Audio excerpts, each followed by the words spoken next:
Hello, my Christian friends. I'm Dr. Donald Jones, and welcome to 10 Minutes of Theology from the Bible. This is my 9th video in the series, It's Here Now What? Dealing with this crisis based on my book, Standing Our Ground, the Persecution of the Saints, and How to Deal with It. This 9th video is based on chapter 9 of the book, entitled Apply with the Judicial Response. The third legal response is adjudication. In most regions and nations of the world, people may not simply choose to do and say whatever they please. There are always laws for the common good and safety of all people. We learned in our chapter on subjecting ourselves to human government that God has placed authorities on earth to organize and sustain societies and punish wrongdoers in His behalf. This includes persecutors inside and outside the government. We are not required to allow government officials or unbelieving citizens to mock, slander, libel, or harm us if it is against the law of the land. We simply don't have to put up with it.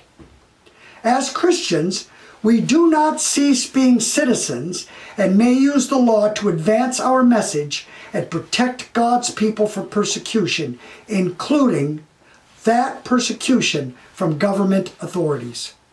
We will see that Paul often used his Roman citizenship and his knowledge of the law to advance the gospel and protect the saints. The apostle often appealed to his readers to follow his example as he lived and served the Lord.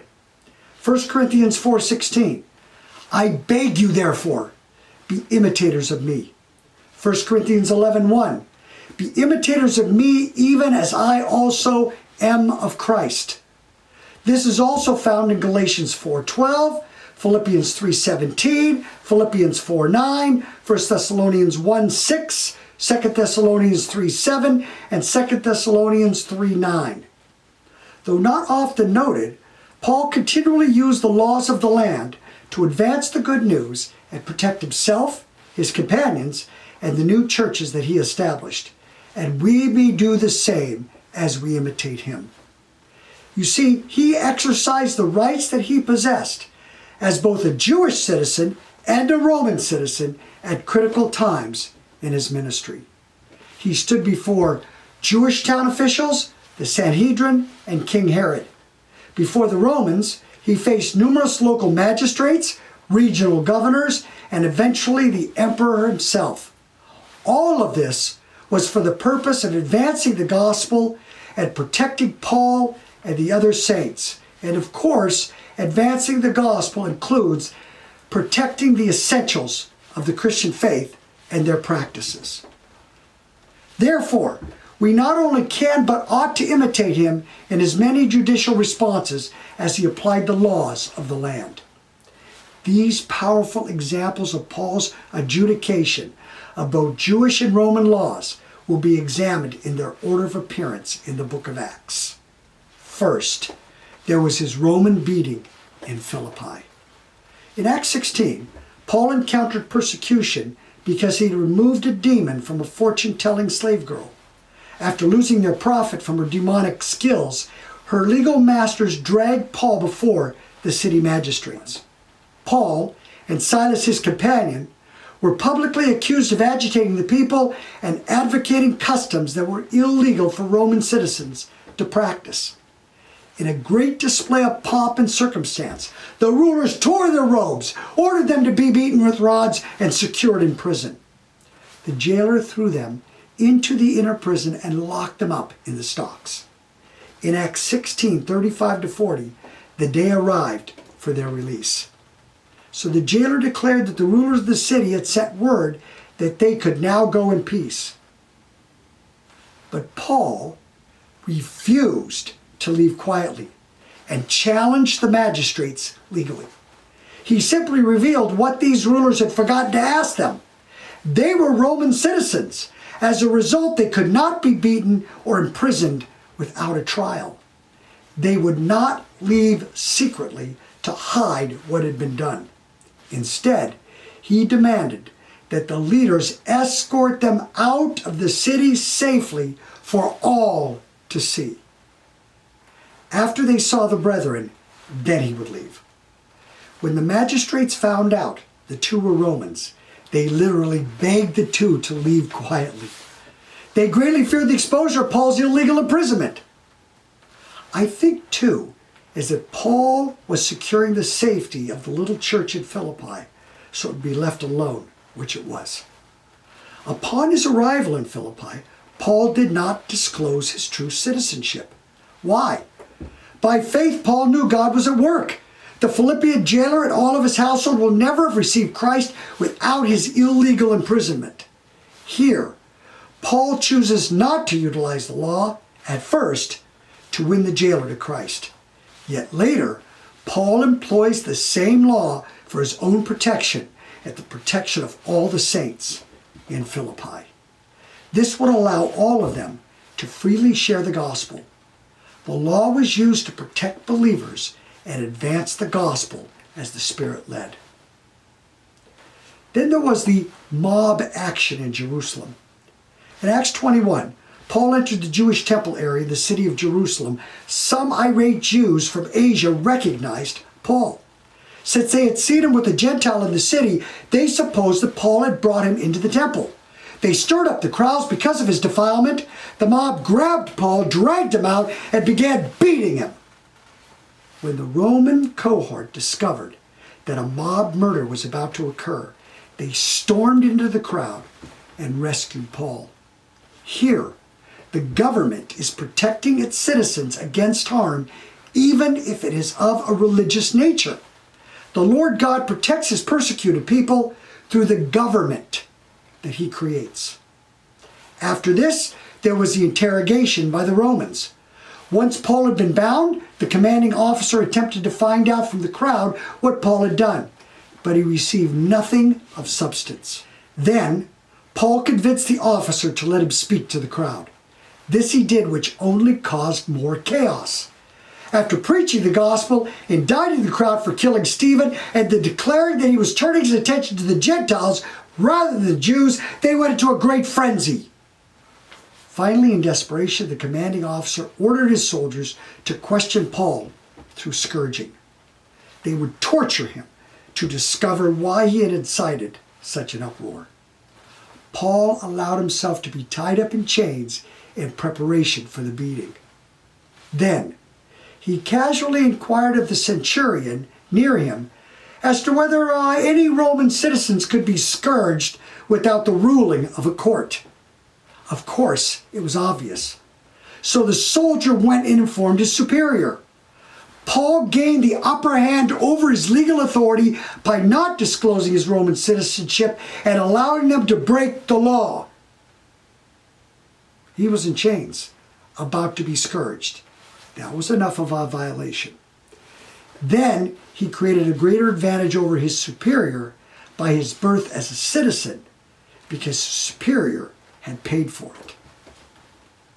He was a true, undeniable Roman and was illegally mistreated.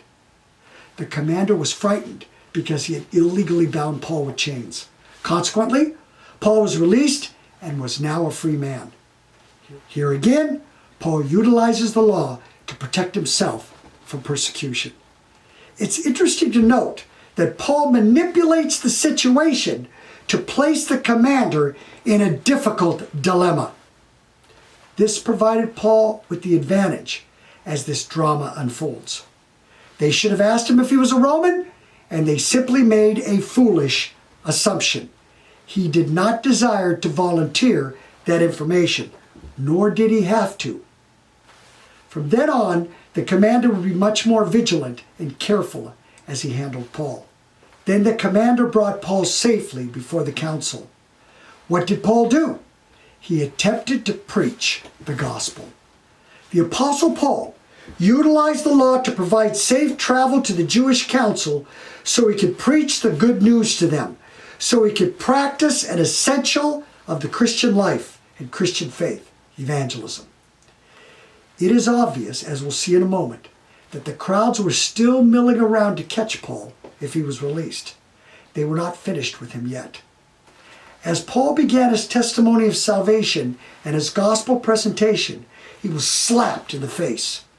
Paul rebuked them for breaking their own Jewish law. When they responded with a personal attack, he realized that they would never listen and made a very shrewd legal move to tie up the court in endless debate.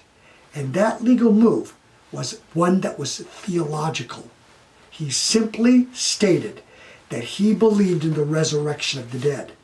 The Pharisees on the council believed in it, and the Sadducees did not, and they began to debate among themselves. Having made a mistake once with Paul, the Romans jumped in to protect him and treated him differently than before. Paul was not bound and imprisoned, but brought into his own living quarters. Once again, the apostle used the law to protect himself and advance the gospel. Next, the plot to assassinate him. Since they could not convict Paul in their own courts nor in the Roman ones, all that was left was to assassinate him. Paul was informed of this plot by his nephew.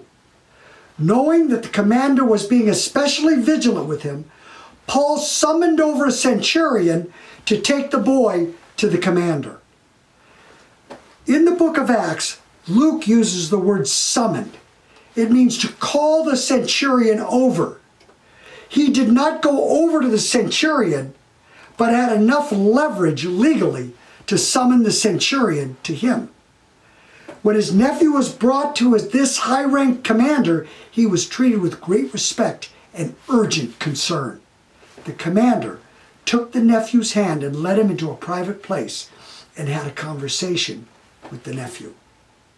He doesn't question him or ask for evidence, but immediately believes him outright and then acts on the belief. Why? He was not willing to take any chances with Paul.